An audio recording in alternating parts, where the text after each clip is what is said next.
This meeting is being recorded. Hey everyone, we're just giving everybody a couple of minutes to log on, allow the public to join the room, and then we'll open the meeting.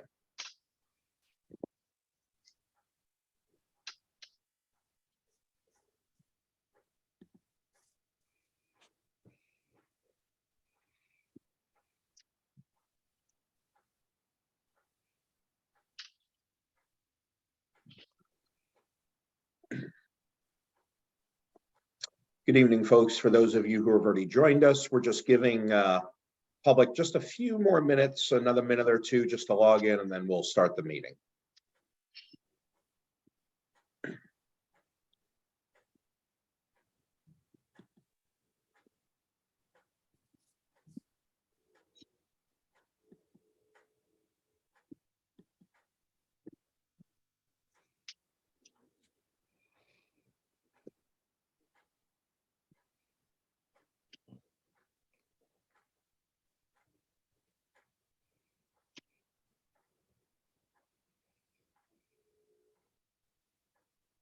Okay, it looks like the influx of attendees have stopped. Beth, if you want to open the meeting, I will go ahead and pass it over to you.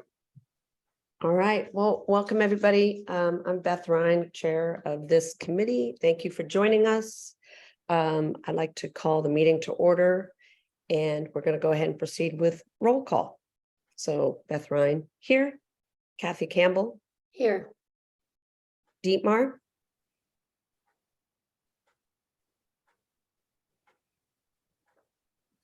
I see you. Can you unmute? Yes, I'm here. Sorry. Thank you. James, Here. Kate, Here. Phyllis, Here. Stephanie, Here. Wynn. He said he was coming. All right. It looks as though Wynn is not here yet. Do you want to wait until he arrives?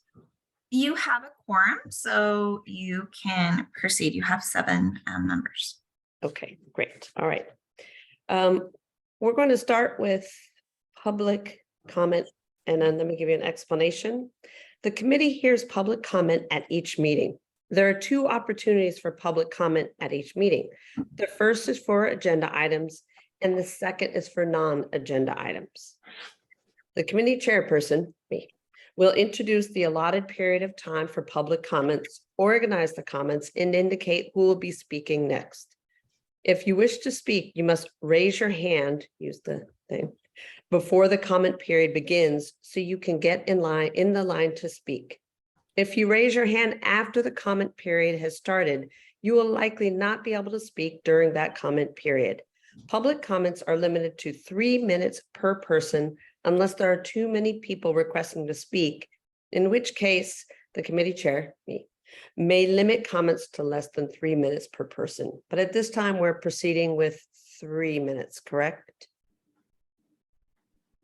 Yes. It looks like you only have 3 for public comment right now, so you can absolutely do that if you choose. Okay, great. All right. Okay. Okay. To raise your hand by video conference, when public comment is asked for, click on the participants button at the bottom of your screen and select the raise your hand button to request to speak. All right. Give me 1 second. I apologize. I just need to pull the timer. All right. So we have 3. Hi, this is Kathy. Can I just interject for a Of second? course. I was going to propose a motion to extend the public comment, but with only 3 people signed up for public comment, I actually think that the time we've allotted is fine. I want to remind people that if they don't raise their hand now to speak on an agenda item, and the agenda is very broad, right? It's this whole topic. They won't be able to speak. So I hope we have all the people who want to make public comment. At this point, 10 minutes should be enough. Yeah, so it seems like it should work out.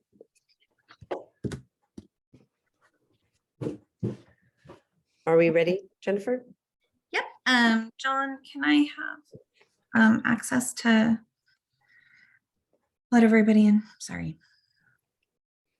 So Sorry, 1 second. while you're doing that, Win is now here. Do I have Win?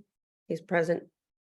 Just a note. Present, sorry, I wrote, I'm sorry, I was late, I was running right from another meeting, one of those days.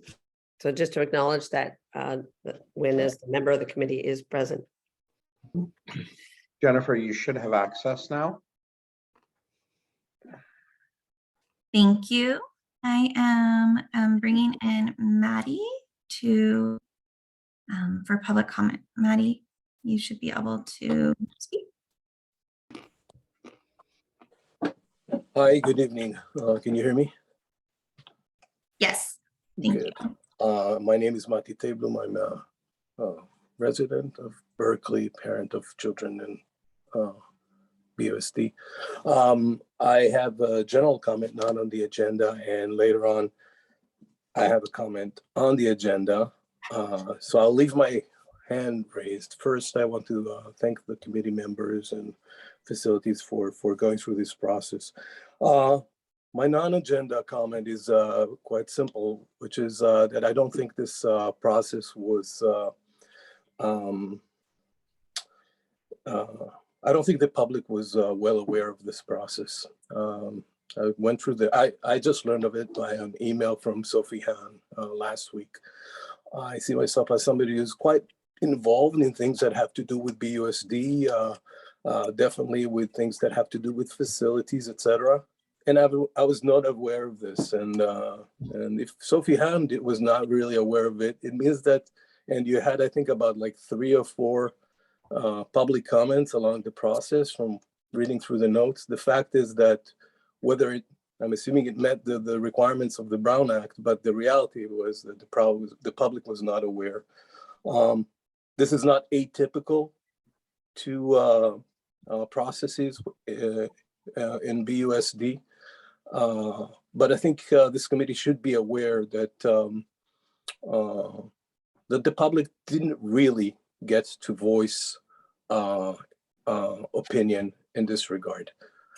I will. This is my general comment. I leave my hand raised for specific comment later on. Thank you. All right, thank you, Maddie. Sorry, just to jump in, Jen Gibbs' computer just froze. So she's going to rejoin us in a minute. John, are you able to pull up the timer? You are Like the co-host notes? now, Jen. Oh, okay. Okay, give me 1 second and I will grab a timer.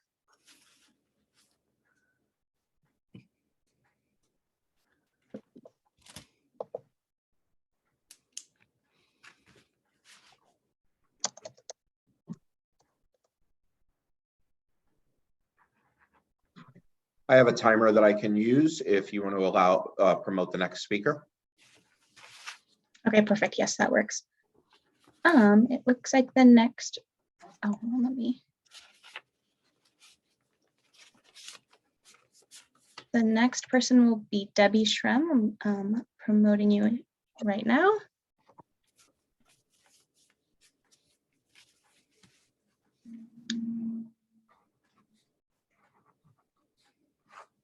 Hi, my name is Debbie Shrem. Hi, Beth.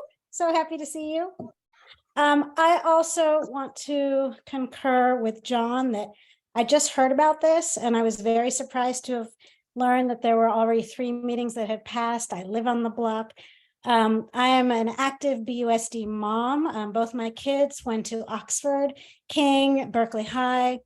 And so I'm very involved as a Berkeley mom, volunteered at Oxford all throughout my kids' time. But let me back up by just saying I want to thank the committee for their work on this really important effort. But yeah, I am disappointed about the lack of outreach. And that moving on, I want to say that my family and we all are completely in agreement that we want the space to be used for teacher housing. We don't want to see the district sell their property. I don't know that the BUSD would ever be able to afford to buy it back. I don't want to see it sold to out-of-state developers. And ultimately, I think it would just be so lovely to give back to teachers and other staff in a way that they have dedicated to raising my kids in a beautiful way, and I've seen them thrive. And so to give back by offering decent housing is what I really would like to propose. Thank you. Thanks, Debbie. Say hi to everybody for me. I will. Alrighty, thank you. Go ahead, Jen. Yes, next person is Sharon Friedman. I'm promoting you right now.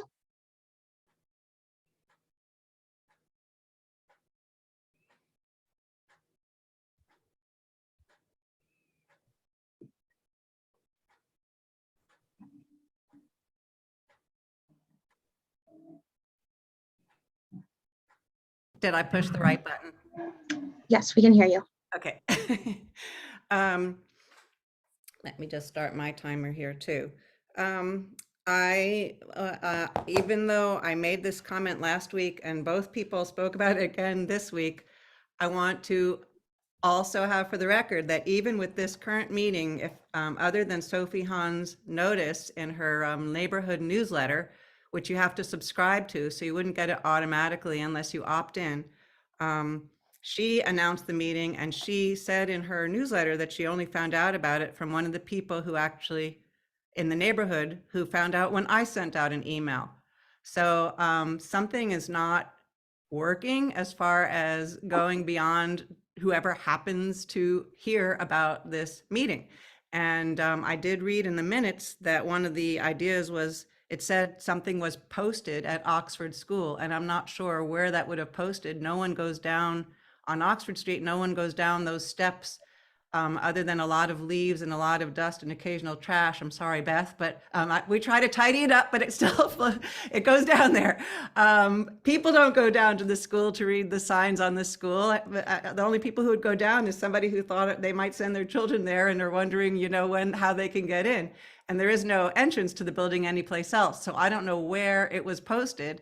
Yet all of us walk past Oxford School multiple times a day, all around, all sides of the school, and no one had seen a sign. To bring that to your attention. The other thing to bring to your attention is because I was at last week's meeting, I had hoped to read the draft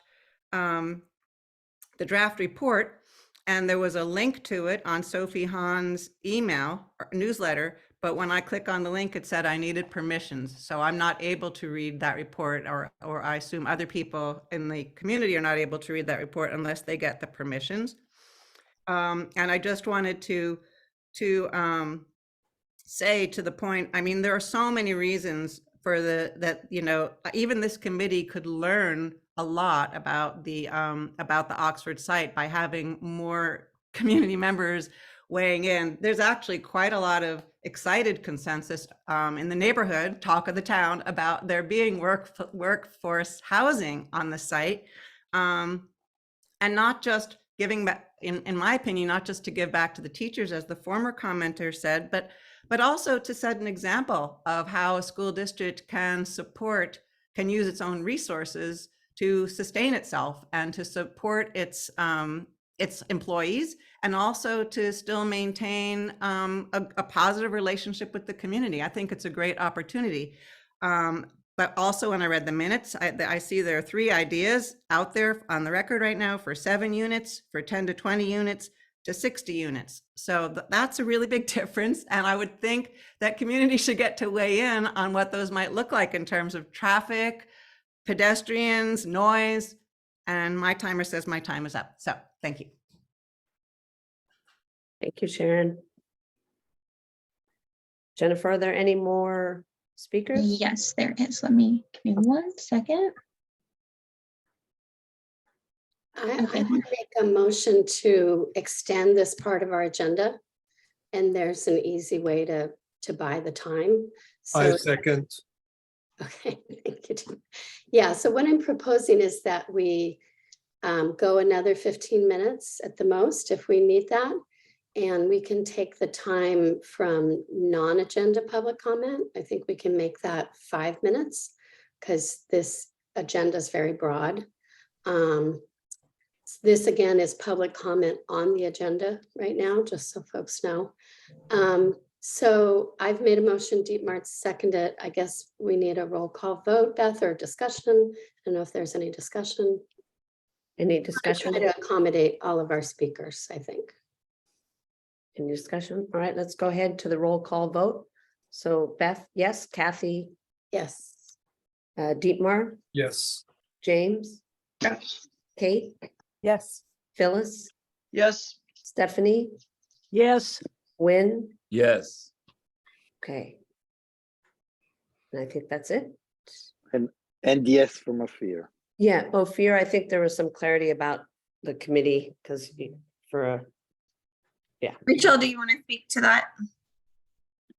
Yes, hi, I can speak to that. So for this committee, Ophir, you can certainly make comments as a member of the public, but this committee, there hasn't been, you didn't have full attendance for every meeting of the committee, so you would be now in the Yeah. position of a member of the community, and you're welcome to comment in that capacity. Just want to clarify that.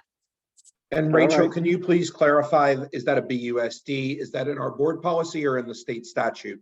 That's a statutory regulation. Thank you. Okay, I'll continue on with public comment. Next up is Gail. You should be able to speak now if you just unmute. Okay, I think I'm unmuted. Yep, you are. I'm a neighbor on Oxford Street, and what Sharon said, I was reading all the notes and there was no posting that this meeting existed. I don't belong to Sophie Hahn's newsletter, and I think we have not been kept informed about the meetings and the different ideas that are being played.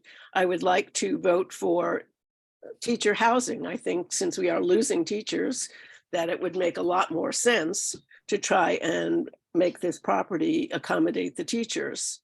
Looking at the $2 million price that this piece of property is assessed at, I think that's a bit low.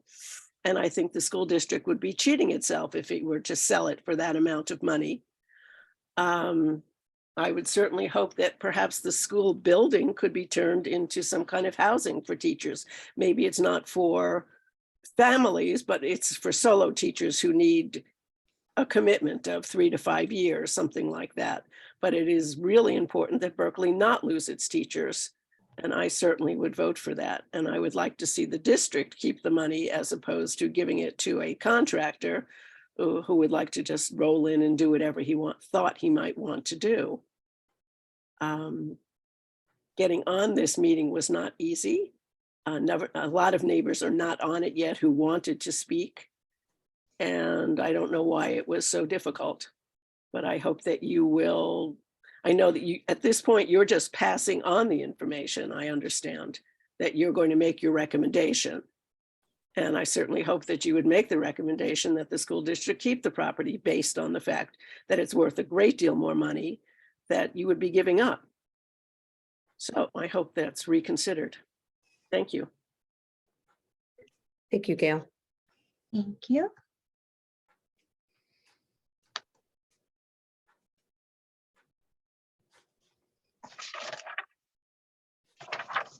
Okay, I'm just gonna lower Maddie's hands since I already talked, just so I don't call on them again. Next up, it looks like it's Alex Quay. You should be able to talk now once you unmute. Hi, I'm Alex Quay. Thank you all for putting your time into, long, weary meetings. I know Beth. I'm the neighbor next door who kept all the vandals out of the schoolyard for years and years and years.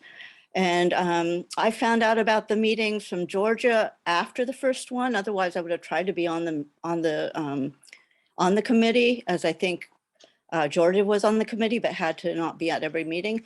And I'm just asking, I don't mind if student housing, but I would really appreciate it if the Berkeley School District would actually consider the neighbors. I don't mind the housing. I don't mind it for teachers, but to think in terms of just the neighborhood and the people who live there, and not just, because so many times I had to to deal with people late at night. And I felt as a single woman, it was really difficult. And I did save a lot of money for the school district, and I did volunteer for the literacy program.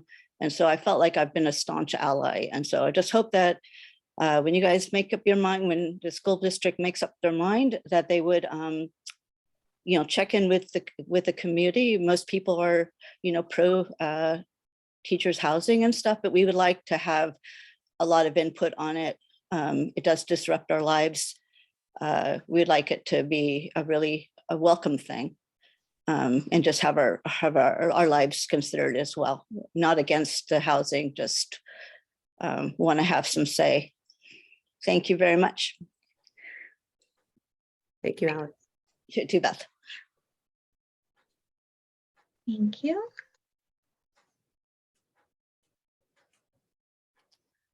Okay, next is, it looks like Linda Wolan.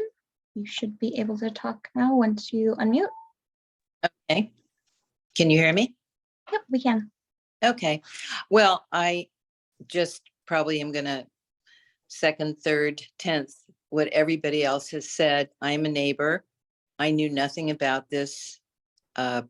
Obviously, the school can't really be repurposed since it's structurally not safe.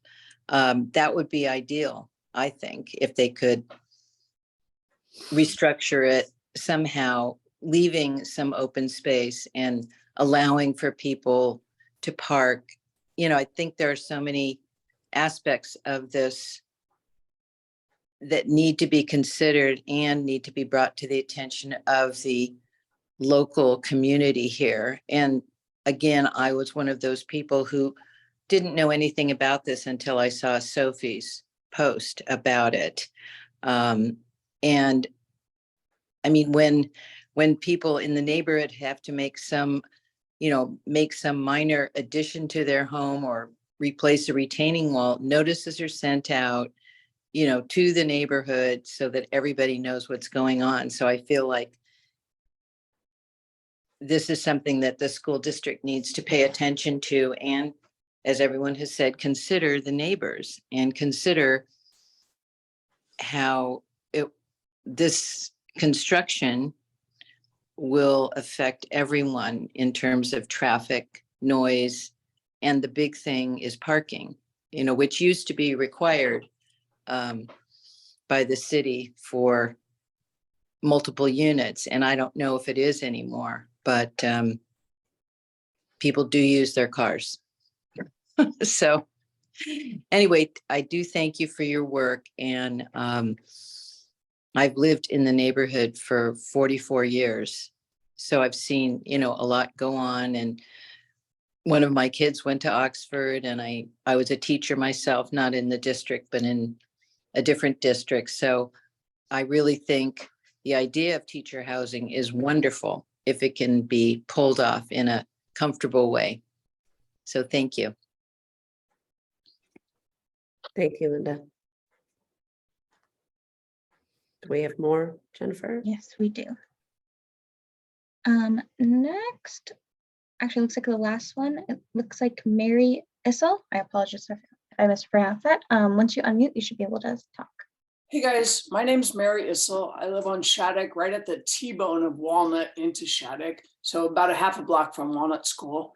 My kid did not get to go to Oxford. He had to go to Thousand Oaks, but nonetheless, I've been familiar with this delightful schoolyard for 20 years now. I love living next to a school. I love, you know, the joy and hearing kids play and watching kids play and all of that. And every single time, even in the last 20 years, where there was a school night or come back to school night or science fair night or whatever, it was impossible for people to park around here. That is not my primary concern. That's my primary concern for Hopkins, but that's a different issue. My primary concern is, and I've heard a couple others say this, the fact that as an immediate neighbor to this school and this project, the last thing I heard was just kind of rumor, word of mouth, oh, they're going to rebuild it, so they're going to shut it down. And then they shut it down last school year, and I never saw any indication of rebuilding, and I started to wonder, what's going on? And now I'm hearing that there are different plans going on. So again, I'm very concerned that as an immediate neighbor, I'm probably, oh, I don't know, 300 yards from that school. I had no idea that there were these ideas circulating and no opportunity to participate in that. For me, that's a big red flag in terms of moving forward on a project like this. So that's kind of the nut, pretty much all I got to say. I would really appreciate the opportunity for us to be more informed and be engaged. Thank you, Mary. Thank you. Okay, it looks like that's everybody for this section of public comment. Okay, so we're going to move on to approve the agenda for this evening. Is there someone who will make a motion to approve? Yeah, I'll make that motion, and just to keep us on track, I'm gonna move that the non-agenda public comment be reduced to 5 minutes. So that's my motion to approve the agenda with that change. I'll second that. Thank you. All right, roll call vote. Beth, yes. Kathy, Yes. Dietmar, Yes.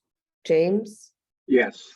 Kate, Yes. Phyllis, Yes. Stephanie, Yes. Wynn. Yes. All right, thank you. So we're gonna then move on to approval of minutes for the January 11th meeting.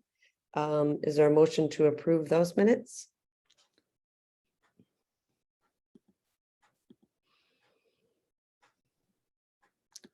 So I'll have to- I'm moving yes. A second, Second. thank you. Roll call vote to approve. Beth, yes. Kathy, Yes. Dietmar, Yes. James, Yes. Kate, Yes. Phyllis, Yes. Stephanie, Yes. Wynn. Yes. All right, so then we move into the non-agenda public comment. Okay, please, anyone who has public comment not on the agenda, this is the time to state your comment. Please remember that the items discussed may only be at the purview of the committee. Any items not related to this committee, which is to only consider the use or disposition of the previous home to Oxford Elementary School located at 1130 Oxford Street, Berkeley, California, 94707, as it is no longer needed for school purposes, will not be able to be heard. And with that, we open it up for, yeah. Stephanie. I know, it's my dog. I'm sorry. Oh, God. Okay. Is there any, are there any speakers for that?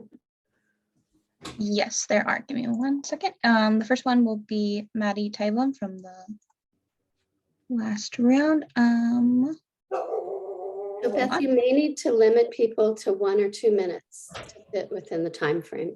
Okay, I think our plan was for 2 minutes. Great. Hello again.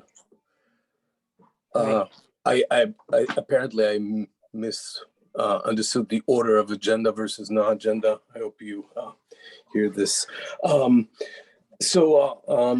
My comment on the agenda is that I believe there should be a broader, more how to say, imaginative, outside the box thinking here. I agree with the previous speakers that to give a legacy site that can never be returned to the public for a mere $2 million or whereabouts is just basically not acceptable. I do not think that this should be a BUSD workforce housing. I don't think BUSD should be doing development of housing as its core business. It's enough having one of those projects taking a lot of energy from the district. But I do think that housing should be low income housing should be a use for this site. how to create the opportunity, possibility through some sort of partnership with the city or other authorities to make that happen. It's something that I don't know if it's this committee or facilities or the district that will have to debate, but to give it away for private development is just basically robbing the public from a legacy site.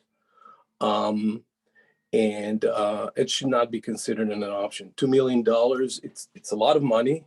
It's also 1% of the district's budget to be used as it said in the proposal per the district needs. It's just a drop in the bucket. It will disappear and it's gone and we will never see it again.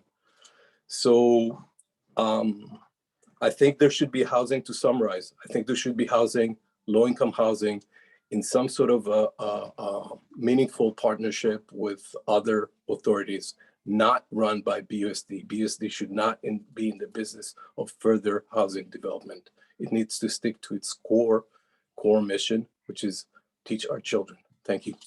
Thank you, Maddie. Thank you.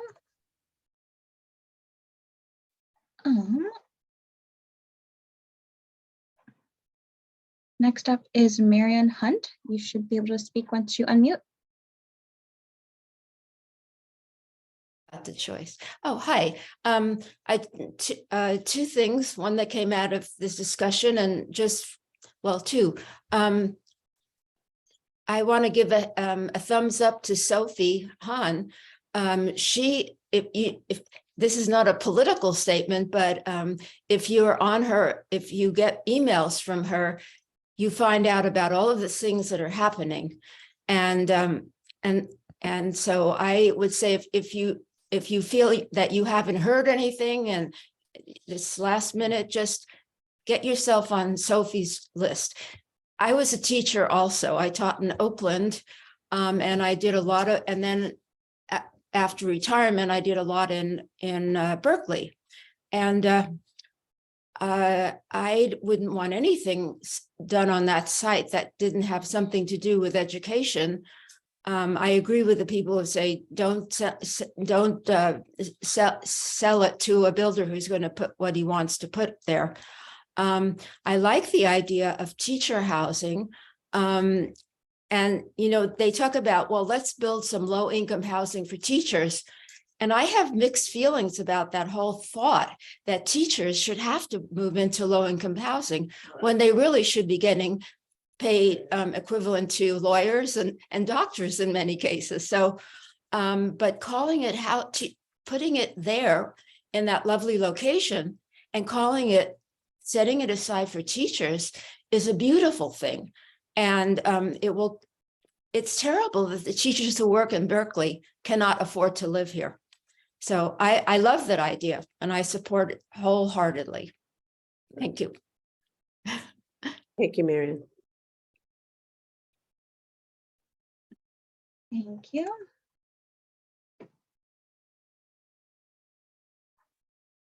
Okay, and next it's Terry Garrett. You should be able to speak once you unmute. Hi, thank you very much. And I'm calling in support of doing teacher housing, at least for part of it, because the problem is that we're having trouble keeping teachers because they can't afford to live here. And I know I've heard in a lot of districts, they have unqualified people in the classroom because teachers can't live there. So I think it's a wonderful solution and a way to retain educators. My child is through being educated, but my grandchild goes to Berkeley schools. And I know teachers have had to leave.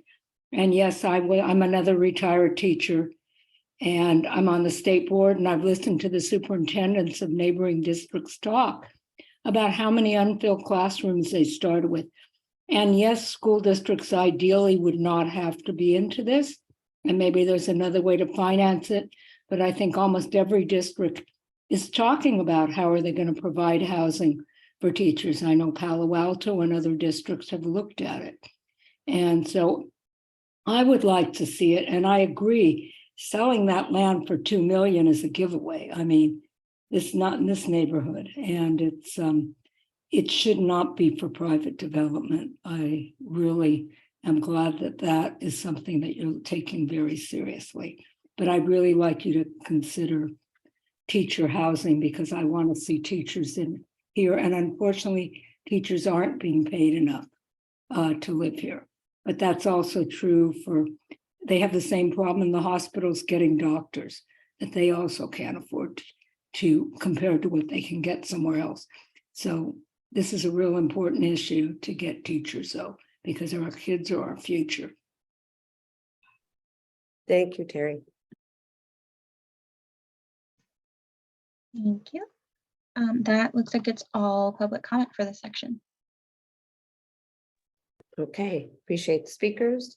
Moving on to the next agenda item, school site facilities information. John Calise, our executive director, and Jennifer Gibb will be doing that piece. Great, thank you, Beth. I have it, it's pretty limited as to, since this is the public hearing, but I've received some emails this week that we do want to address. So one, there was some confusion. There was some concern that this committee was actually looking to consider the surplus or disposition of Oxford as it currently sits at West Campus, 1222 University. Just to clarify for the public, that is not, this is the old Oxford campus located at 1130 Oxford Street in the Hills. The second is we also received some, or I received a few emails about this was a last minute meeting. This meeting and the schedule of meetings was actually board approved on October 26th. And then in addition to through the district's website, through our different forms of getting notice out to the public, it was also noticed physical postings at Oxford campus, as well as at the district office and at the facilities office 10 days prior per the legal statute. There were public notices hung at these facilities. And facilities also placed an ad in the Alameda Times to try to reach the broader public as well. So it was done through the newspapers. So again, what I'm addressing right now is just emails that came to me about this. And then lastly, we talked about this in the last two meetings, but I received two different emails this week about holding on to the property. And while the committee had an opportunity to speak to this, I did want to speak to this since I was addressed with this. And that is what was discussed and explained to the committee, that if the district does choose to hold surplus property, and I believe this was a consideration of the committee, if the district chooses to hold surplus property, it actually limits the district's abilities to apply for any state funding in the future, as long as it has that surplus property as it relates to school construction. To give you an idea of what that means, in the last 4 years, we've received an apportionment of roughly just under $30 million from the state for school construction. So I know that I explained to the committee before it was something to consider, but not necessarily something to base your hat on. But I want to remind the public that that was discussed. So with that, I'll pass it back to the committee, and again, thank the committee for all of their work thus far. Okay. So that was the follow-up. Are we moving on to the discussion on the final draft? Yes, Jennifer. So the discussion on the final draft of the committee recommendation report. And I'm going to open that up to Jennifer. Do you want to take the lead on that one? Yes, I am going to pull it up. If you want to start, it looks like Dimar has his hand up. So let me pull up the actual working document. I know we posted a PDF, but if the committee has any changes, I want to be able to make those tonight so that everybody's comfortable and or moves forward. So should I go ahead with, we have Dietmar and then Phyllis? Absolutely. Okay, well, you pull that up. So Dietmar, go for it. Yes, hi. I like to recognize the public comment and the broad frustration that was expressed about the notification and public engagement. John just stated that everything was done to meet the statutes. And I'm sure that that is always very diligently done to be on legal solid ground. But there's a difference between meeting the statute and truly engaging with the public early on, especially those who are immediately affected, that is the neighbors. And when the proof is in the pudding, like, I mean, literally every commenter today and people in other, like, written public comment and in earlier comments, the very few that we had, all expressed the same frustration. So I think this has to get better. And, just for letting the public know, we as regular committee members, this is not in our purview. We are very limited in what we can say. We can't even talk amongst each other due to the Brown Act. So this is really something that the school district really needs to improve. And this has happened to, like, I've been on the other side of that, being affected by projects and not really, hearing about it until the train has really left the station. And then I had a feeling that everything that followed thereafter was just to kind of justify and underpin decisions that were really already made in backrooms. So that's my statement on, the public frustration about this. And then I also want to note for the record, the broad support that was expressed to about workforce housing on the side, overwhelmingly tonight in written statements, and also the one or two comments we had in earlier meetings were all pointing in that direction. And this leads over to discussing the draft document, and I'm just wondering if members of this committee would have had other thoughts or a different priority had we been aware of this public sentiment. Thank you. Thank you, Dietmar. Phyllis and then Kathy. Hi, everybody. I feel like this is our farewell meeting. It's been very good to get to know all of you. And it's some of you, I have very good reputations, and now I get to meet you in person over Zoom, over my little tiny telephone. I just wanted to give a heads up that through a transmission error, the bulk of the document that I produced explaining the district's own extensive work starting from 2017 about the need for workforce housing was left out of the first draft of the final report that was posted. And I just noticed it on Monday, and Jennifer and her people scrambled as Jennifer was running to the airport for a meeting in another part of the state to get it up again. So I did want people to take a look at that, and definitely members of the public as well, especially given the chorus of support for workforce housing. I can give you some highlights off the top of my head. I don't want to go into this, but basically the district commissioned a study by a UC Berkeley housing research group to survey and measure the housing needs and stresses of their employees. High point is the 70% of the employees at BUSD do not live in Berkeley. Among renters, that's 74%. In something, I've got it wrong now, but something like 20%, half of them are rent or housing price stressed, with I think 20% of them spending more than half their income on housing. And this was in 2017, okay, not 2022 or 23. And I think in the chat you're getting a link to this fixed up comment. Also, the consultants themselves said that a very good way for trying to address this is to take advantage of surplus property and work that into the mix. Final point I'll make, and there's a lot more really interesting insights into staff.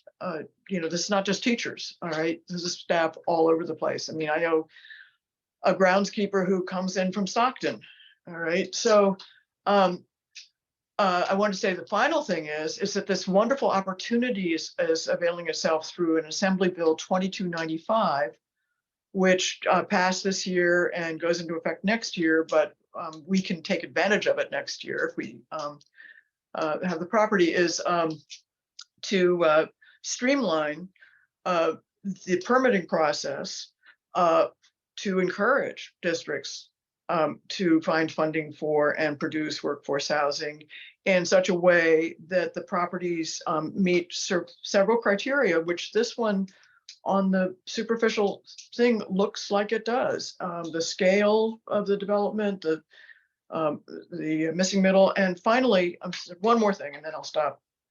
On a separate note, the Berkeley City Council just approved our housing element, which had been kicked back to us 4 or 5 times by the state as being insufficient and not producing enough housing for our regional housing needs assessment.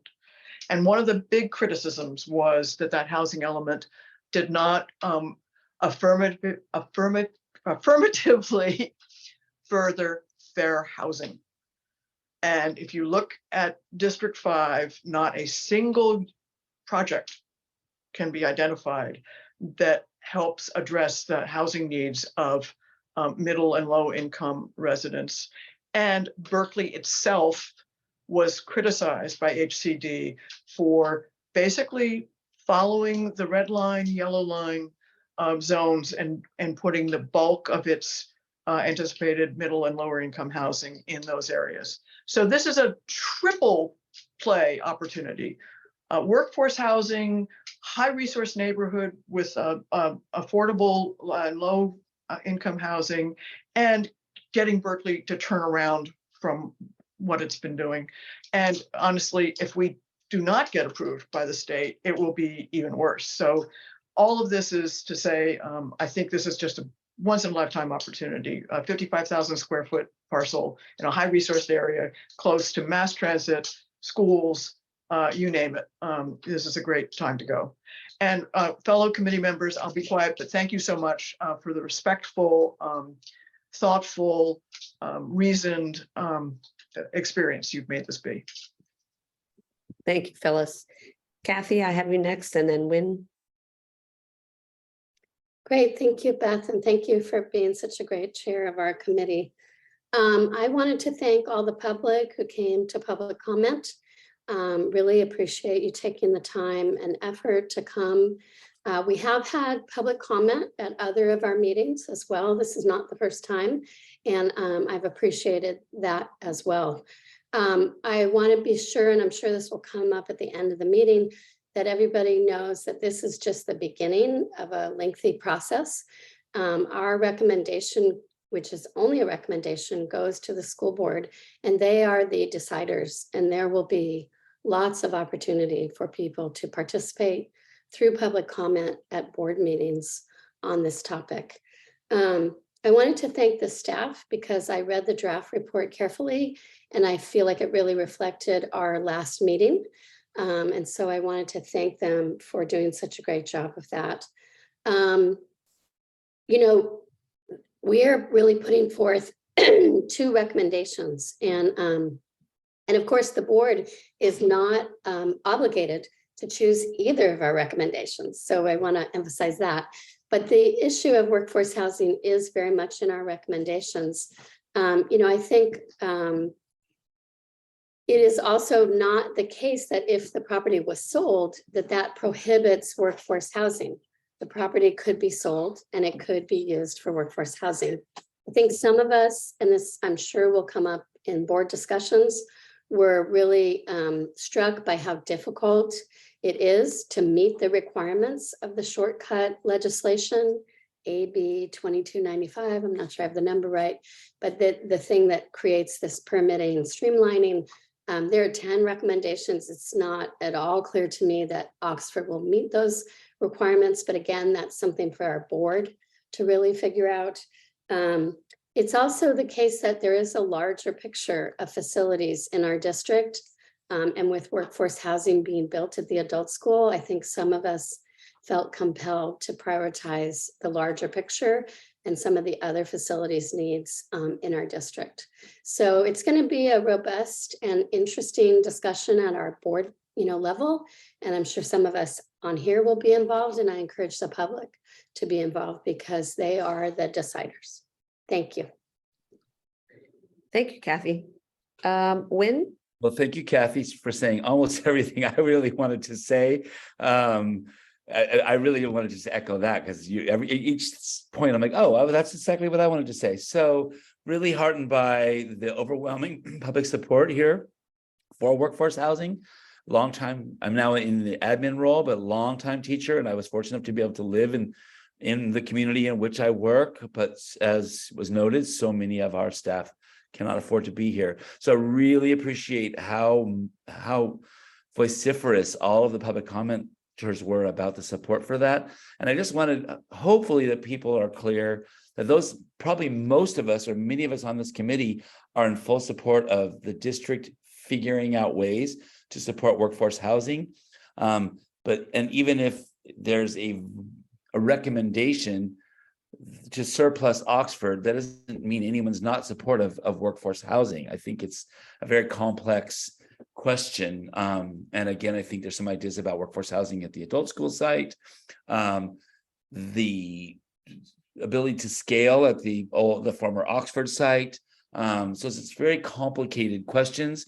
And I just hope that no one in the community doesn't, people in the community don't assume that if a recommendation to surplus is in any way an indication against workforce housing, and probably not nearly as eloquently as Kathy said it, but also a lot of ways for the community to engage in future board meetings as this is discussed, because we're really only putting forward recommendations. All right, thank you, Win. Stephanie? Well, I wanted to expand a little on Kathy's very pertinent point about the broader facilities needs of the district. And I'm not sure people are aware of it. We're in the middle of our bond right now, but most of the bond is already allocated. And we have some challenges facing us that are going to require significant amounts of money. Not the least of which is completing the Berkeley Community Theater and upgrading the Little Theater. And the problem with leasing, as John mentioned, is that it ties the district's hands from accessing state monies for these projects. And that would be catastrophic, given how much money we and the taxpayers in this town have already invested in, upgrading and creating a usable classroom building and performing arts space for a theater and school building that really was started in the 1940s and hasn't been upgraded until we started the work in the last couple of years. I told John, wherever else he goes in his life, he'll be remembered for the work on this project. There's nothing like it in the Western United States. It's absolutely stunning. And there are a lot of other challenges too at our elementary schools to upgrade cafeteria spaces. I mean, the district is not just one school. And the facilities are critical to teachers being able to do what people want them to do, which is give our children a first class education. So we have to be mindful of that. And I think we were in our recommendations. It's not $2 million. It's the gateway to many millions of dollars. And the last thing I want to say is that building workforce housing is an incredibly complex, difficult, and intense process. We've been at it for over 5 years to get to the point where we can talk about building workforce housing at San Pablo, not to mention how expensive it is. So I don't mean to disrespect the support for workforce housing or the belief that it could be built at Oxford. My point is that it's a much more complicated and expensive picture than people think. So that's all. Thank you, Stephanie. Hands are popping up, so bear with me. Phyllis, did you want to speak again? Your hand was still up. Otherwise, I'm going to move. I just wanted to mention when Kathy talked about the school board, the school board is scheduled to consider this on March 8th. Is that correct? So just so we have some public here now, they know that March 8th is when that will be happening. And I'm not sure what they'll be voting on, or if they'll be voting at all, but March 8th is a date to look for, and maybe check their website to see what the agenda says. Just thought I'd put that out there, that's all. I would imagine it's the presentation and then probably public comment. Yep, I'm getting the. Thank you. Yeah. Sure. All right, I'm gonna go to Kate and then Dietmar. Thanks. I was one of, I think, the only who voted for both of the potential recommendations, because I feel strongly that it would be fabulous to have teacher housing on the site. Also recognize the complexity of getting that done. And if the board determines in their detailed review of the site and what it would take to make that happen, recognize there's a need to get it moving and get it out to the market. A question for John, following up on the comments around the reality that if the school holds on to the site, it affects its borrowing power. My understanding was that if it surplus the site and was holding on to it to move it forward for workforce housing, that would not impact it in the same way that if it mothballed it and held on to it in perpetuity, that would impact borrowing. But if it held on to it for purposes of developing housing as recommended in this set of recommendations, that would not impact borrowing. So that is correct. And just to clarify, Kate, it's not borrowing. So the money that we receive from the state for the facility program is actually grant money. So that is, or it's actually apportionment, but it's not money that we have to pay back. Instead, it's money that we use to leverage our bond funds to stretch those dollars further to do more with facilities in the district. Thank you. But that would not be impacted by surplusing the site and holding onto it for development of housing. It would impact us for the short time until a developer took interest, right? It's the time between when it's declared surplus and when is there something actually happening with it. So it's not necessarily about breaking ground, but rather when a developer were to sign a land lease, let's say. So it's that period of time. During that time, we wouldn't be able to qualify, but ideally that would be a short period of time if that's what the board chooses to do. Thank you, John. All right, thank you, Kate. I just want to chime in just for a moment, and I'll go to Dietmar and then Kathy. I do appreciate the conversations about workforce housing, being someone who works at Oxford and at a school.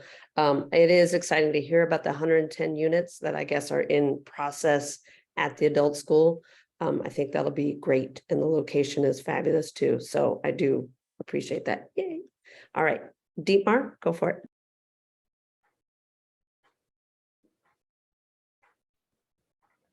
Hi. Yeah, so I just want to, it was kind of said we have two recommendations, but I also want to note that they were not done with kind of equal vote ratios. And I think, so that the school district, if the board looks at this, say, well, there were more recommendations for selling it than there were recommendations for keeping it for in the district for workforce housing. And for those who are interested in the rationale behind that, particularly to the public, if they're still listening, whoever is still listening, Appendix E of the draft document that for today for the agenda has what Phyllis Orrick presented earlier, basically the district's own studies that outline the benefits of workforce housing within the district. And it also has my findings, my recommendation that are more specific about the site, why not workforce housing in general is a good idea, but why this site is very well suited for that very purpose. So for those of the public who like to read this, and this will certainly all come up in the board meetings, I hope. And I'm glad that there was some clarification on John's comment about, because this always comes up when it seems to be shifting towards favor, like, like talking about workforce housing. And then there's always this doubt being seeded that this would affect access to grant funding.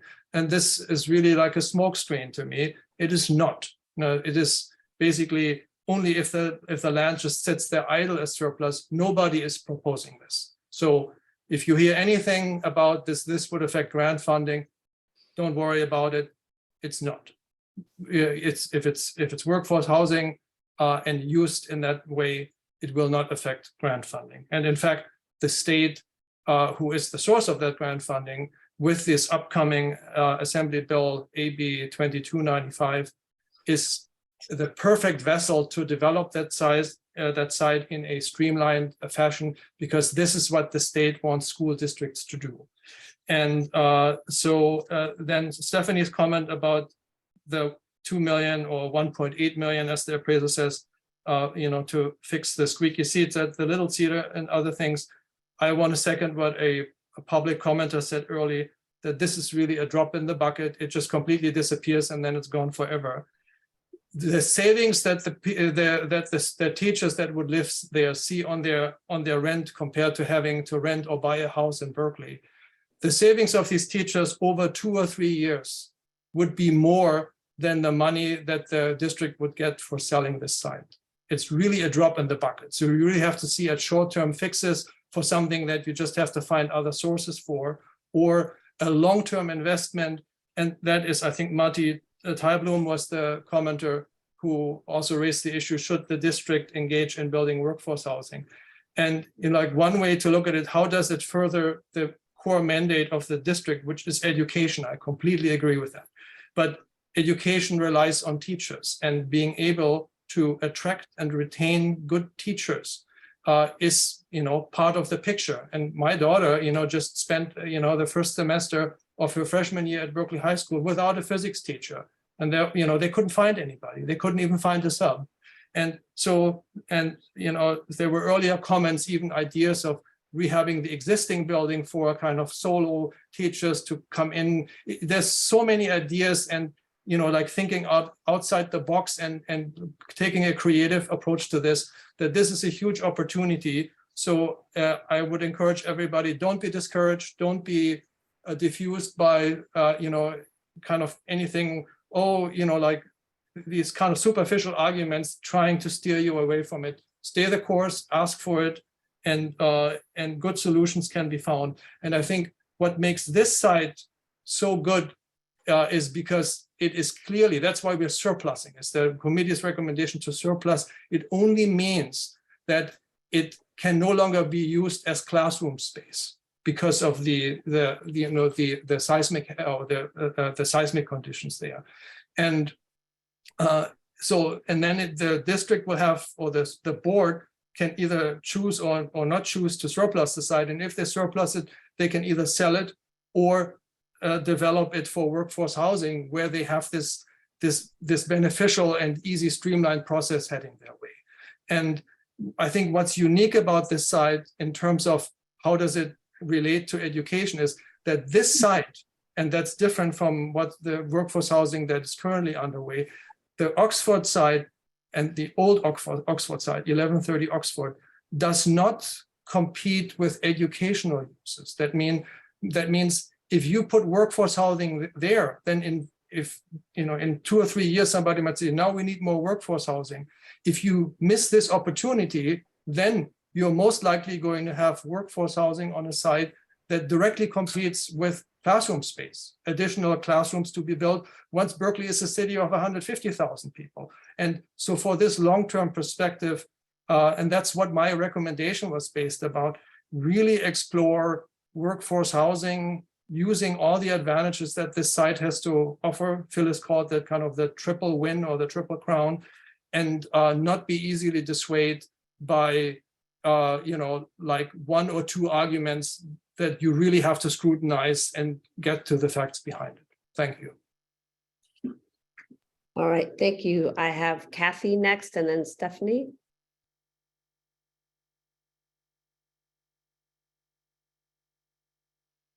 Kathy, you're on mute. Thanks, that's step one. So I wanted to make a motion to change one small typo in the document. And it's good to do it this way with a motion and a vote because it was in the public packet. So if people look on page 3, and I'll read it aloud, there's section 6. It says summary of the 7-Eleven committee's work. And it's a paragraph. And it's just a typo. In the last sentence, it says, in the service of their community and with the intention of making educated, informed decisions, 7-Eleven committee members sought and received presentations from district staff. A representative of the district citizens advisory committee, that's the typo, those 7 or 8 words, a representative of the district's advisory committee, and legal counsel to the district. So all of it's correct, except for that part. And so my motion is to remove those 8 words, I guess it is 9 words. Is there someone who will second it? I would second it. All right, we'll do a roll call vote. Beth, yes. Kathy, yes. Dietmar, Yes. James?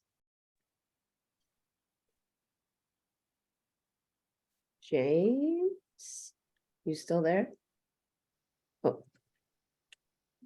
He's muted. you're muted, James. You can give us a thumbs up. Maybe, I think you have to speak. Sorry, yes, sorry. Do you hear me? Yes, we hear you. Okay, great. So is that a yay or a nay? Yes. All right, thank you. Kate, Yes. Phyllis, Yes. Stephanie, Yes. Win? Yes. Right, all right, so we can make that change. Just while we're at it, if we're doing that sort of thing, I think Councilmember Han's name is misspelled. It's spelled H-A-N. And I can't remember where, but it is. Maybe Oh. dual words. I think it's H-A-H-N, isn't it? Yeah, are you Yes. sure, Phyllis? I think it's H-A-H-N. I know, I think it's misspelled in the document. I think it's spelled H-A-N, I Oh, believe. okay, got it. Yeah, sorry. I'll do a quick search and find out where it's at. Give me a second. Thank you, Jennifer. Of course. I Yeah, mean, don't if think we're- we need a motion to fix a spelling error. Good. I just figure if we're cleaning it up, we certainly would want to give her the respect of spelling it right. Yes, we do not want to spell our council member's name wrong. No, we do not.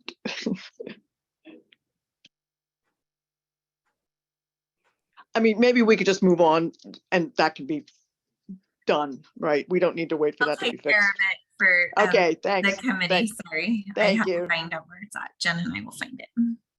I wanted to go, Stephanie, you had your hand up earlier. Did you want to say something? Yeah, I did. You know, I hope people understand that we are building teacher and staff housing, first of all. And, you know, I want to say again, what a complex and difficult process it was, not to mention bloody expensive. And if you look at AB 2295, it doesn't provide funding. It simply allows for permitting. And there, you know, funding is the problem, not, you know, permitting wasn't our problem in building this housing. It was funding. And so selling the property, if the board decides to do that for $2 million, opens the door to $20 million and more to do a bit more, Dietmar, than fix the squeaky seats in the little theater. I don't want to go through a laundry list of it, but we're talking about a great deal more work that can't be done if we don't have access to those state funds. So I'm somebody who campaigned for staff housing and worked on it and have for many years. But you can't, you know, I don't understand anyway, my point is we are building teacher housing. We need access to many millions of more dollars for the broader facilities needs in the district. And I support the recommendation to surplus the property and sell it. That's all. Thank you, Stephanie. I was going to raise my hand. I don't know if I do as the chair, and then we'll go back to Dietmar. I have to say, I appreciate the housing. I like the idea of workforce housing. I had mentioned in a previous meeting, and this is anecdotal, I spoke to a few teachers at my site, currently Oxford, who, when I said, would that be of interest to you, had a concern about the location and the issues with the slide, that it's on the Keith slide, and they didn't fully embrace moving there, but that's just a handful. But I do want to note, yes, housing is one reason why folks aren't going into teaching, but it's a much bigger issue than, there's so many other factors.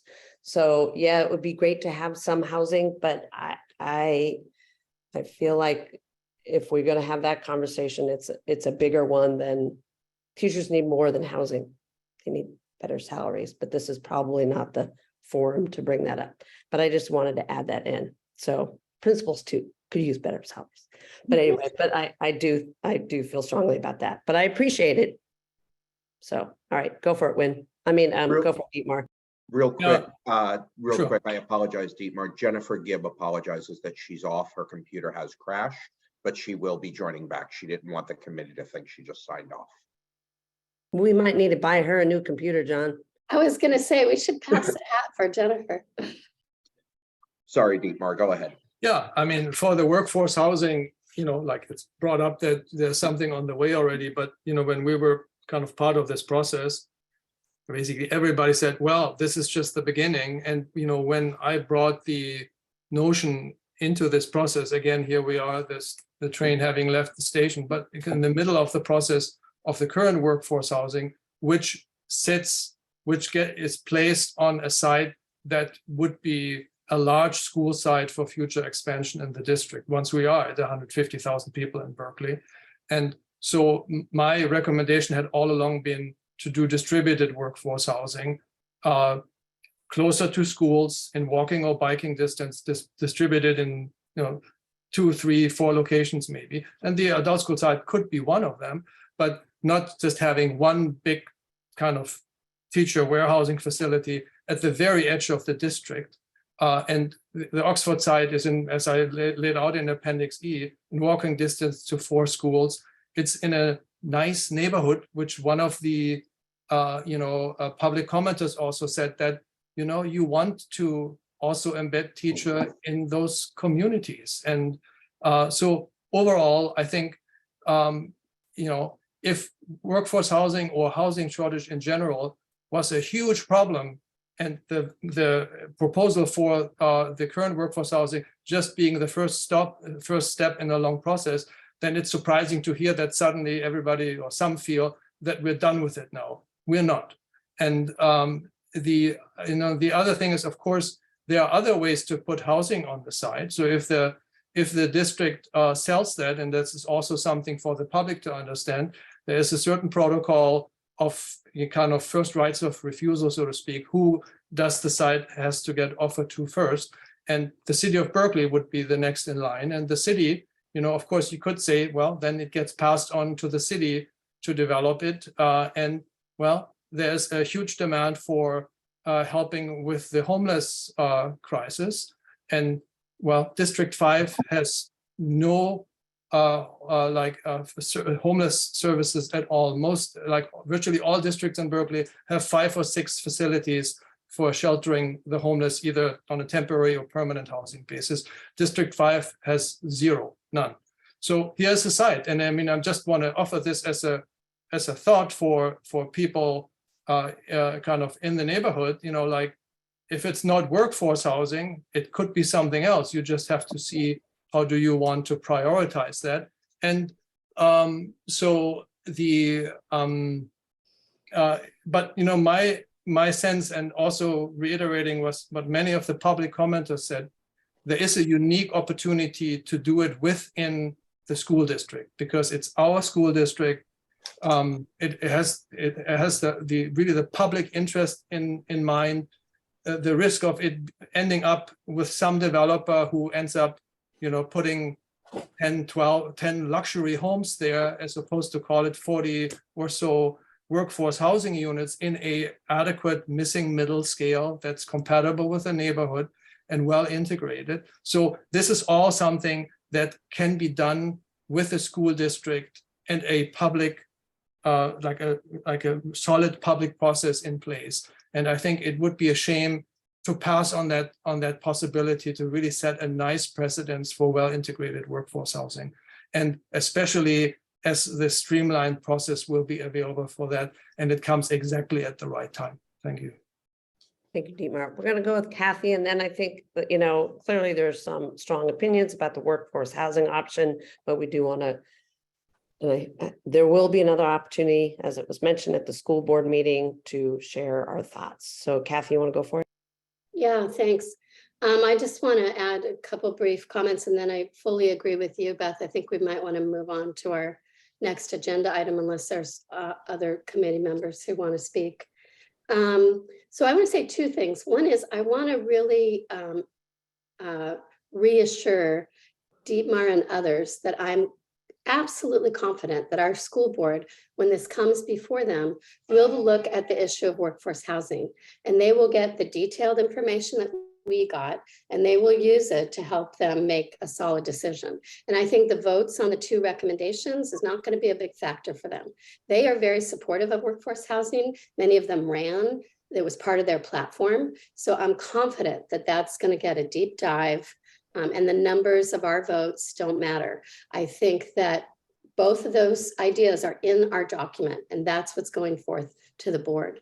The other thing I wanted to say is that I've been working on workforce housing since at least 2008, maybe 2010. So there's actually a lot of knowledge out here on this issue. And one of the things that me and others are keeping a close eye on is our facility at Oregon Street. So there, and that has rich opportunities for workforce housing.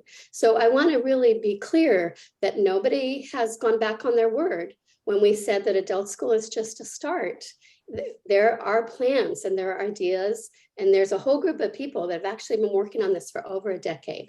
And at any point the board wants, the knowledge of that group, I'm sure that group will make that knowledge available.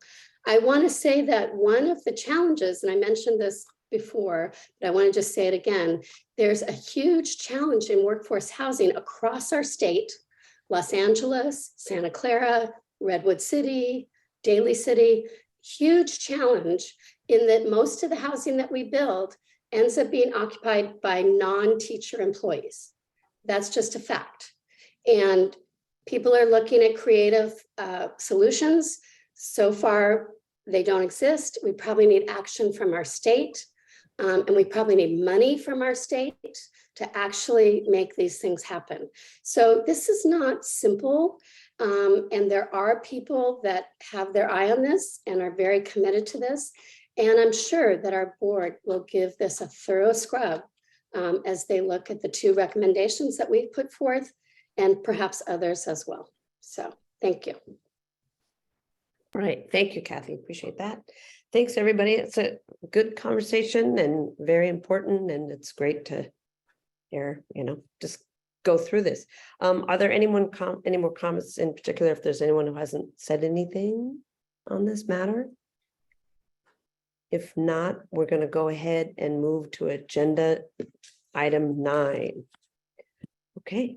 So after review of the final draft recommendation report, I would like to ask the committee if we have a motion to approve the 7-11, district advisory recommendation report that is to be presented to the Berkeley Unified School District Board of Directors regarding the potential surplus of the Oxford Elementary School property located at 1130 Oxford Street, Berkeley, California, 94707. I move approval of the report as amended. So second. All right, and a roll call vote. So Kathy, Beth, yes. Kathy?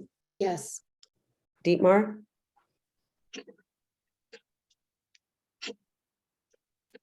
Uh-oh, you're muted, Dietmar. I'm muted. I just wanted to quickly check with Phyllis. Phyllis, you confirmed that your document is fully included now? Yes, it is. Okay, then it's a yes on my part. Thank you, Deepa. James, Yes. Kate, Yes. Phyllis, Yes. Stephanie, Yes, Wynn. Yes. Okay, so our draft has been voted in. All right, it looks like, are we? So fine? next steps. So Beth, are you finished? No, next steps. As the committees voted, we'll make those minor changes, republish the final report that will go for board approval. There will be some noticing on that. And then as discussed in the meeting tonight, there'll be an opportunity for public comment to the board in regards to this. There'll be a presentation by the chair of the report and the process that the committee's gone through.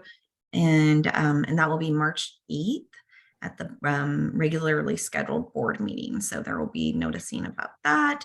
And yep, that's the end of the process unless there's any other comments. who's buying drinks? That is a problem with a virtual meeting.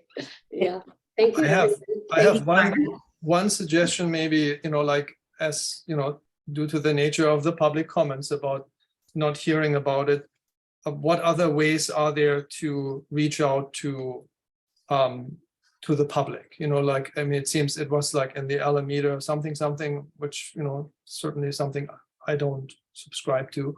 Berkeley site, I know is something that is read by many people. I'm just wondering, is there a strategy for the district to reach a broader public?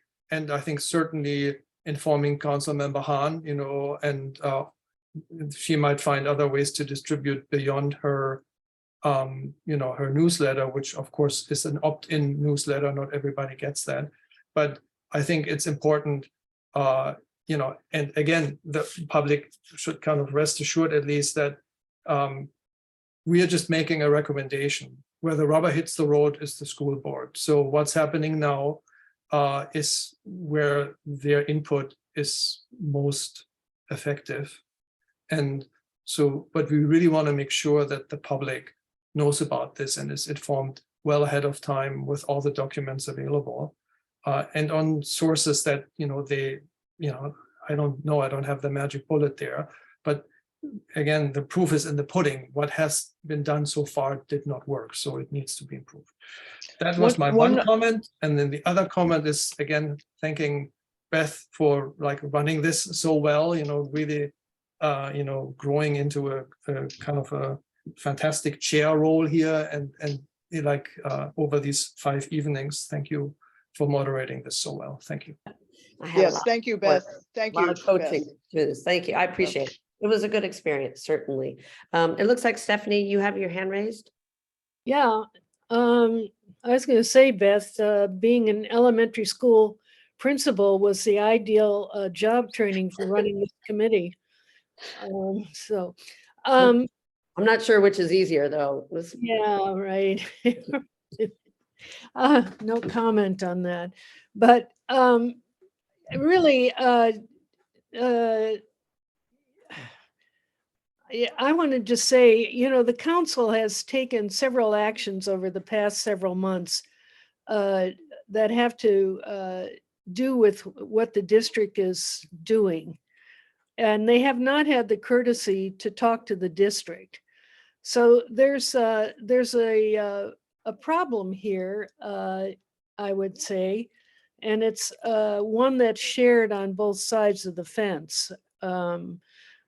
And I would think that, the 2x2 committee might want to address this. But basically, if people pay attention to the board agendas, then, they're going to know what's going on. People who are interested in what's happening in the schools and what the boards are doing. Nobody knows about us, right? Who are we? A temporary committee of people who, that's the end of the story. So the school board is a place that people can find out what's going on, read the board agendas, and stay on top of things. At a certain point, it's, you know, a person's responsibility to do this. I will tell you that when we were doing the Longfellow cafeteria redesign, not only did we leaflet the whole neighborhood, but we put a sign up on the street there about what we were doing. And there were people in the neighborhood who then told us, well, we didn't know this was happening. And it's like, well, what do you have to do? You know, I mean, how much is, you know, where does your responsibility to stay informed start? At what point? So in any case, well, that's the end of my rant on this. Thank you very much, Beth. It was a pleasure to meet you, and I appreciate the work that you did. No, thank you. Boy, this is nice. You're also nice. Dietmar, did you want to add something? And then I have Phyllis. Oh, you're muted, Dietmar. You're muted again, but your hand came back. There you go. Yeah, I am. Yeah. No, let Phyllis go first. Phyllis, please. I was just going to say, if John's still here and Beth, I subscribe to the A+ newsletter, and I honestly don't remember seeing anything about this in that. And many parents, I'm sure, get that because it tells you all about back to school nights and, you know, kindergarten information nights. So if we could make sure that Trish McDermott gets a regular feed ahead of time, that would be great. Phyllis, I hear you loud and clear. She does, and this was published in A+, actually going all the way back to last May when we first talked to the board about it. But thank you for that feedback. But was it published in A+ the last 2 weeks, 3 weeks? I 4 weeks? couldn't tell you that. I don't know her published schedule, but I know for a fact it's been published many times as well as the schedule. So I can check, but she does get the update, but thank you. Well, okay, I guess I would urge that to be included in a more timely manner because no one, I certainly never even got an A+ newsletter in the last 3 weeks, unless it's going into my spam, but I don't know. But anyway, I just encourage, especially if it's coming up in March 8th, which is, what is that, 6 weeks from now, whatever that is. So good. Thanks. Thank you for that feedback. Another outlet might be Berkeley Times, the last print medium in Berkeley, which both of my kids have kind of carried from door to door, or delivered. They have basically this weekly calendar, and they're heavily focused on school matters, you know, because it's primarily directed at school age families and a lot of alumni subscribers, people that are interested in school matters. So that's, I think, a potential outlet to consider, and you know, they're always welcome to, you know, have these events listed. And I think another person to outreach other than Council Member Hahn would be Council Member Kesawani, because I think the site fits square into her initiative to bring the affirmatively further fair housing amendment into the housing element general plan component that was passed by the City Council last week. So this is the site for it. Her particular proposal focused on the kind of commercial strips like Upper Solano, Shattuck, and College, but the intent behind it is to identify sites in formerly not redlined or yellow-lined districts to include housing to help the housing crisis, whether workforce housing or, you know, housing for the homeless. So she has should have a strong interest in that, and I'm sure that either she or her assistant Beth were attending this meeting tonight. So I encourage anything that goes on that side, please inform the council person of District 1. Thank you. Okay, so I appreciate the recognition, and I thank you all for your time and thought and energy put into this committee. Certainly lots of work and everything, and for the public, thank you. I know this is a tough decision, and well, we're not making a decision, let's clarify that. We're making a recommendation, but you know, it's a great opportunity, so thank you all. And I guess with that, we adjourn. Yes. We need a Yes. motion. Oh, I need a motion. Is there I a move we adjourn. Second, right to the end. I got it. I'm still using my notes. All right, motion. I vote yes. Kathy, Yes. Dietmar, Yes. James, Yes. Kate, yes. Phyllis, Yes. Stephanie, Yes. Win. Yes, for the last time. Thank you all very much. I hope I get to see some of you in person someday. Some of you already do, but I hope I get to meet you all in person someday. And again, on behalf of the district, Beth, Dietmar as chair and co-chair, and the entire committee, we really do appreciate your efforts. The district understands this has taken up a lot of time, but beyond the time of the meetings, we recognize how much thought has gone into all of this. And we greatly appreciate it. We definitely do. We look forward to seeing you all, plus many of the community members at the March 8th board meeting, where this will be discussed with the board. I believe the board plans to have a discussion on it. I do not believe there's any action planned other than to accept the recommendation from the committee at that meeting. And then that will further into discussion with the board during future dates. So, but I just wanted to say thank you to all of you. All right. Bye. All right. everyone. Thanks, everybody. Good Bye, night. everybody. Thank you. Have a good Good night. night, everyone. Bye.